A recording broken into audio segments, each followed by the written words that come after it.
quand est-ce qu'elle datait l'apparition de cette idéologie? Moi, j'avais tendance à dire 1870. Il y avait une politique de chefs tribaux en Algérie, jusqu'à notamment en Kabylie, la révolte des Mokrani, jusqu'à Mohamed El Mokrani, il y avait une politique de chefs tribaux. Quand on est passé sur un régime social et civil, on est passé sur une politique, les auteurs coloniaux ont commencé à faire la promotion de ce qu'on appelle ce qu'on appelle aujourd'hui le berbérisme, c'est-à-dire à expliquer que les Kabyles étaient des Français, qu'ils étaient des Romains, qu'ils n'étaient pas musulmans à la base. Évidemment, c'est des foutaises, même les Arabes n'étaient pas musulmans à la base, mais malheureusement, c'est une idéologie, moi je suis pas très vieux, mais c'est une idéologie qui a pris pied en Algérie et dans la diaspora. C'est une idéologie qui a réussi, ouais, et qui a réussi à imposer ses codes, ces fake news historiques, parce que tout est faux là-dedans. Moi, ce que je dis, moi je suis d'origine kabyle, hein, ce que je dis, c'est que le peuple berbère n'existe pas. C'est factuel, ça n'existe pas. Il y a aucune existence, il y a rien de factuel là-dedans. L'alphabet, il est en cours de création, ils ont commencé à le créer en 1980, ça vient de gravures sur des pierres. Enfin, ça n'a ni queue ni tête. Le drapeau, pareil, ils l'ont sorti de nulle part. Le yaz n'a jamais été utilisé. Ces couleurs-là non plus, il n'y a rien qui existe là-dedans. Quand on regarde les tenants de cette idéologie, c'est des harkis, des apostats de Tizi Ouzou, voilà, il n'y a rien qui va. De Mohamed Aram Messaoud, ami de Jacques Benet, en passant par Kateb Yassine, en passant par Jean Amrouche. Il n'y a pas une seule personne normale là-dedans. C'est toujours des apostats, des harkis, des convertis au christianisme. Donc moi j'ai une question, une question en deux parties, si vous le voulez bien, madame Kara Mustafa.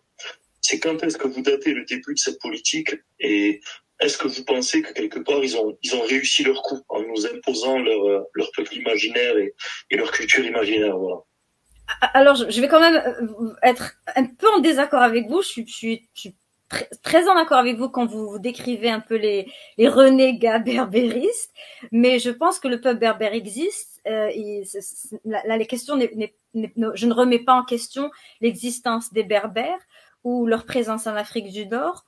Elle est attestée notamment par les premiers Arabes, par les savants arabes qui parlent d'une population berbère, etc. Donc je ne remets pas en cause cela. Ce que je dénonce dans mon livre et via des recherches qui sont sourcées, c'est la création, comme vous dites, de tous ces mythes, donc notamment une langue que personne ne parle, une langue commune qui n'existe pas, ce drapeau qui est une invention, la lettre Yaz que vous décrivez absolument et qui n'a jamais fait partie du paysage maghrébin, absolument pas, et il y a énormément de choses à dire sur cela. Donc la genèse de cette idéologie, vous le dites parfaitement, en fait, c'est absolument ça, c'est l'arrivée de la France qui identifie les Kabyles, qui décide pour une raison, enfin il y a peut-être plusieurs raisons assez compliquées, mais qui décide de faire alliance avec les Kabyles, de les mettre sous leur protection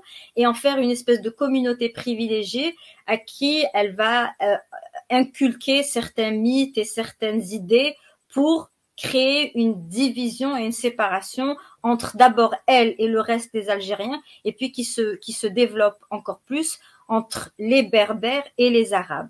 Et comme je le dis d'ailleurs très très bien dans le livre, cette idéologie n'a pas réussi pendant la colonisation, parce que le lien religieux, l'islam, et la Kabylie est profondément musulmane, il y avait ce ciment qui maintenait une cohésion sociale, et cette idéologie n'a pas pris, n'a pas été cimentée en Algérie, mais tristement, et c'est ce qui m'attriste particulièrement, c'est de cela dont je parle aussi dans le livre, c'est que après l'indépendance, c'est là où elle a pris un essor fulgurant, et aujourd'hui, même de manière officielle d'ailleurs, on a adopté énormément des mythes qui sont grossiers, grotesques, qui sont foncièrement mensongers et qui sont complètement incorporés dans l'identité et